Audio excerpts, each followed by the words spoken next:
फिर से लेकर आ चुके हैं आप लोगों के लिए सुबह की सभी ताजा और बड़ी खबरें। एक एक कर आपको सारी खबरों की जानकारी देंगे। आज देश दुनिया में क्या कुछ हो रहा है। दरअसल दोस्तों सबसे पहली जो बिग ब्रेकिंग जानकारी आपको बता दोस्तों, बीजेपी के ऊपर जी उद्धव ठाकरे का बड़ा हमला।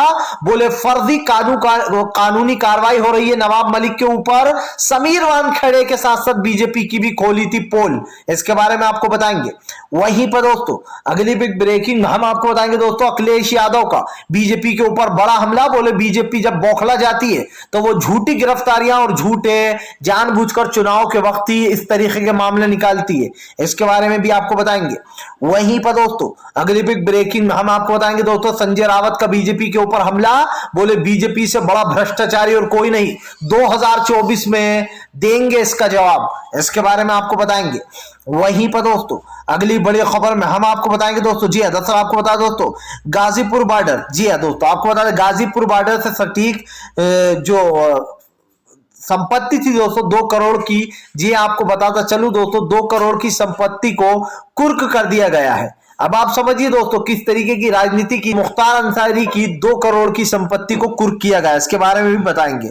वहीं पर दोस्तों अगली बिग ब्रेकिंग में हम आपको बताएंगे दोस्तों, प्रियंका गांधी का बड़ा ऐलान। बोले जिसकी सरकार बनेगी वो देश में काम करेगा बीजेपी को छोड़कर, इसके बारे में आपको बताएंगे। तो दोस्तों सारी खबरें एक एक कर देंगे। फिलहाल खैर चलिए बढ़ते हैं सबसे पहली और सबसे बड़ी खबर की ओर। दरअसल दोस्तों आपको बता दें नवाब मलिक की गिरफ्तारी ने, जी हाँ, महाराष्ट्र में भूचाल ला दिया। आपको बताता चलूं दोस्तों और तरफ है कि उद्धव ठाकरे ने अब मोदी सरकार पर हमला बोलते हुए कहा कि यह फर्जी, जी हाँ, फर्जी तरीके से नवाब मलिक की गिरफ्तारी कराई गई है। नवाब मलिक को ना ही पद से हटाया जाएगा, ना ही जो यहां पर उनका इस्तीफा लिया जाएगा। आपको बताता चलूं दोस्तों नवाब मलिक एक ऐसे नेता दोस्तों जिसने न सिर्फ समीर वानखेड़े का पूरा सच सामने ले आए थे, बल्कि बीजेपी की धज्जियां उड़ाकर रख दी थी। और यही कारण है जो चुनाव के वक्त बीजेपी ने चाल चली और नवाब मलिक को गिरफ्तार किया है। आपको बताता चलूं जब जब चुनाव होता है तो बीजेपी कभी किसी बाहुबलियों का नाम ले देती है, उनको गिरफ्तार कर लेती है, चाहे वो आजम खान हो, मुख्तार अंसारी हो, और जानबूझकर ये चुनाव के वक्त ही होता है। अब बेचारे नवाब मलिक पर गाज गिराना जबकि उन्होंने कुछ नहीं किया, ऐसा हम नहीं उद्धव ठाकरे कह रहे हैं। चलिए बढ़ते हैं और अगली बड़ी खबर की ओर। बता दोस्तों अगली जो बड़ी खबर निकल कर आ रही बीजेपी के ऊपर, जी हां दोस्तों अखिलेश का तंज। बोले ऐसे ही एक बार जी हां राज्यसभा में भी लगाया था आरोप कि इस पुड़िया में हमें उड़ाने की कोशिश करी जा रही है, लेकिन जब उस पुड़िया को देखा तो उसमें लकड़ी का बुरादा निकला था। आपको बता दें अखिलेश ने कहा कि नवाब मलिक की जो गिरफ्तारी कराई गई है चुनाव को मद्देनजर रखते हुए कराई गई है। अखिलेश ने कहा कि दरअसल बीजेपी हार के डर से बौखला गई है, उसकी बौखलाहट साफ दिखाई दे रही है। अखिलेश यादव ने कहा कि नवाब मलिक की गिरफ्तारी महज फर्जी और ढोंग है, क्योंकि नवाब मलिक के खिलाफ दोस्तों ईडी के पास कोई पुख्ता सबूत तक नहीं होंगे। मैं आपको अभी लिख के दे देता हूं। चलिए बढ़ते हैं एक और अगली बड़ी खबर की ओर। बता दोस्तों अगली जो बड़ी खबर निकल कर आ रही, प्रियंका गांधी ने कहा कि उत्तर प्रदेश जो जीतेगा वो जनता के लिए करेगा काम, लेकिन ये बीजेपी नहीं, ये दूसरी पार्टियों के लिए, यानी कि दोस्तों सपा और कांग्रेस। आपको बताता चलूं दोस्तों प्रियंका गांधी ने कहा कि हम उत्तर प्रदेश के लिए काम करना चाहते, लेकिन बीजेपी के रहते ये कभी नहीं हो सकता। प्रियंका गांधी ने दोस्तों बीजेपी के ऊपर हमला बोलते हुए कहा कि बीजेपी जानबूझकर देश में इस तरीके का माहौल बनाती है कि देश में हिंदू मुसलमान की राजनीति हो। लेकिन प्रियंका गांधी ने कहा कि मुझे लगता है अब उत्तर प्रदेश की जनता काफी समझदार है, उसको पता है कि उसको किसको वोट देना है और किसको नहीं देना। प्रियंका गांधी ने कहा कि वादा करते हैं अगर सत्ता में आए तो यहाँ की जनता के लिए न सिर्फ काम करेंगे बल्कि विकास ज्यादा से ज्यादा आगे बढ़ाएंगे। जाहिर सी बात है दोस्तों विकास के काम को लेकर बीजेपी जो है वो पूर्णतः जो है यहाँ पर एक तरीके से सटीक हो गई है। फिलहाल चलिए बढ़ते हैं एक और अगली बड़ी खबर की ओर। बता दोस्तों अगली जो बड़ी खबर निकल कर आ रही है दोस्तों, आपको पता है बीएसपी और बीजेपी है एक ही पार्टी, मत देना इनको वोट, ये जाएंगे बीजेपी के साथ ही। दरअसल आपको बता दें दोस्तों अब जो यहाँ पर अखिलेश के समर्थकों ने बड़ा ऐलान कर दिया समाजवादी पार्टी ने। आपको बताता चलूं दोस्तों मायावती पर कई सवाल उठ रहे हैं। 2 रीजन है दोस्तों, पहला तो ये कि मायावती की अचानक से अमित शाह खूब तारीफें कर रहा है। दूसरा ये दोस्तों कि मायावती बीजेपी के बारे में बोलने से डरती हैं, और मैंने आपको कई कई बार बताया कि जब से ही हुआ है, जब से मायावती की प्रॉपर्टियों पर छापे पड़े थे, उनके भाई की प्रॉपर्टियों पर छापे मारे गए थे, उसके बाद से मायावती बीजेपी से डरने लगी थी। अब बीजेपी ने दोस्तों क्या कहकर डराया, जेल भिजाने के डर से या फिर क्या है, लेकिन ये पूरा मामला तब से ही शुरू हुआ था जब मायावती के करीबियों, उनके भाई की प्रॉपर्टियों पर छापे पड़े थे और खूब अवैध जमीन पाई गई थी। अब आप समझ सकते हैं दोस्तों कि यहां पर बीजेपी के साथ मिलकर मायावती खिचड़ी पकाने में लगी है। चलिए बढ़ते हैं एक और अगली बड़ी खबर की ओर। बता दोस्तों अगली जो बड़ी खबर निकल कर आ रही है, दरअसल दोस्तों आपको बता दें चौथे चरण में हो गई तस्वीर साफ। इस बार दोस्तों उत्तर प्रदेश में बनेगी अखिलेश की ही सरकार। जी हाँ, आपको बताता चलूं दोस्तों 3 चरणों में अखिलेश यादव पूर्ण बहुमत से आगे बढ़ रहे थे। चौथे चरण में दोस्तों ये साफ कर दिया है कि बीजेपी उत्तर प्रदेश में चुनाव हार रही है, इसीलिए वो फर्जी तरीके से दोस्तों अब झूठे मामले निकालकर लोगों को फंसाने के काम कर रही है। लेकिन शायद दोस्तों बीजेपी ये भूल गई है कि 2024 बहुत करीब है, जब नरेंद्र मोदी और योगी वोगी सब पर यह कार्रवाई होगी, तब देखते हैं कि बीजेपी का क्या रिएक्शन होता है, क्योंकि अभी तो बीजेपी फर्जी तरीके से सबको अंदर डाल रही है। जी हाँ, ये बार बार विपक्षों का कहना है कि ये सब कुछ फर्जी कार्रवाई हो रही है, लेकिन जब 2024 में बीजेपी सत्ता से हट जाएगी, जब कोई और पीएम होगा और जब मोदी और इनके ऊपर जितने भी नेता, इनके ऊपर जब जांच बिठाई जाएगी, उस वक्त देखेंगे कि फिलहाल कौन कितने पानी में है। चलिए बढ़ते हैं एक और अगली बड़ी खबर की ओर। बता दोस्तों अगली जो बड़ी खबर निकल कर आ रही है, दरअसल दोस्तों आपको बता दें भारतीय जनता पार्टी के ऊपर राहुल गांधी का बड़ा हमला। बोले देश की जनता सियानी है, वो अब प्रधानमंत्री के झांसे में नहीं आएगी। राहुल गांधी ने केंद्र सरकार पर निशाना साधते हुए कहा कि फिलहाल अब जनता को पता है इसको किसको वोट देना और किसको नहीं।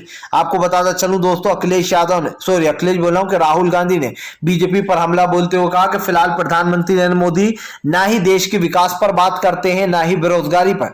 ये सरकार सिर्फ भ्रष्टाचार पर बात करती है, इसकी रग रग में भ्रष्टाचार भरा है। राहुल गांधी ने कहा कि राहुल गांधी ने प्रधानमंत्री नरेंद्र मोदी पर हमला बोलते हुए कहा कि प्रधानमंत्री कभी भी गरीबी और बेरोजगारी पर बात नहीं करेंगे। वो अच्छे से जानते हैं कि अगर देश के मुद्दों पर बात कर ली तो देश की जनता वोट ही नहीं देगी। और ये बात तो सच है दोस्तों कि प्रधानमंत्री नरेंद्र मोदी देश में जिस तरीके की चीजें चल रही हैं वो करने से डरते हैं, या फिर प्रधानमंत्री को विकास पर बात ही नहीं करना फिलहाल। चलिए बढ़ते हैं एक और अगली बड़ी खबर की ओर। बता दोस्तों अगली जो बड़ी खबर निकल कर आ रही है, दरअसल दोस्तों आपको पता है रवीश कुमार का मोदी सरकार पर तंज। बोले चुनाव करीब आ गए, होने लगी लोगों की गिरफ्तारियां। आपको बताता चलूं दोस्तों प्रधानमंत्री नरेंद्र मोदी और लोगों की गिरफ्तारियों का काफी गहरा संबंध है। जहां जहां बीजेपी को दोस्तों जहां जहां बीजेपी की सरकार नहीं होती है, वहां वहां बीजेपी ईडी, सीबीआई और एनआई का गलत दुरुपयोग यूज करती है, दुरुपयोग करने से और लोगों की गिरफ्तारियां कराती है। जब नवाब मलिक से पूछताछ की गई तभी दोस्तों लोगों ने कह दिया था उससे पहले कि नवाब मलिक की आज गिरफ्तारी तय है, क्योंकि जिस तरीके समीर वानखेड़े में पूरी बीजेपी को दोस्तों एक तरीके से ये कह देते हैं कि पूरी बीजेपी की पोल पट्टी खोलकर रख दी थी नवाब मलिक ने कि कैसे समीर वानखेड़े और बीजेपी मिलकर झूठी कार्रवाइयां करते हैं शाहरुख खान पर। बस तब से ही दोस्तों बीजेपी ठाने बैठी थी कि नवाब मलिक को झूठे केस में फंसाएगी। और यही कारण है दोस्तों जो अब बीजेपी के ऊपर जमकर रवीश कुमार ने हमला बोला और कहा कि फिलहाल जैसे ही चुनाव आते हैं तो बीजेपी एक्टिव हो जाती है, एनआई भी एक्टिव हो जाती है, ईडी और सीबीआई को भी एक्टिव कर लिया जाता है। आपको बता दोस्तों ये जो कुछ संस्थाएं अब इनको बीजेपी के नाम से ही पुकारा जाता है। आपने देखा कैसे ट्विटर ने बीजेपी के ऊपर एक्शन लिया था तो दूसरे ही दिन ट्विटर के ऑफिस पे छापेमारी हो गई थी। कैसे दैनिक भास्कर ने सच लिख दिया था तो दूसरे दिन ही दैनिक भास्कर पर छापेमारी हो गई थी। कैसे पत्रकार ने दोस्तों भारत समाचार के पत्रकार ने सच बोल दिया था, उन सबके घरों पर छापेमारी हो गई थी।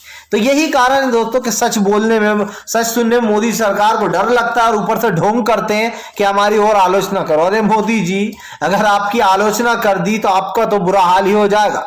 फिलहाल चलिए बढ़ते हैं एक और अगली बड़ी खबर की ओर।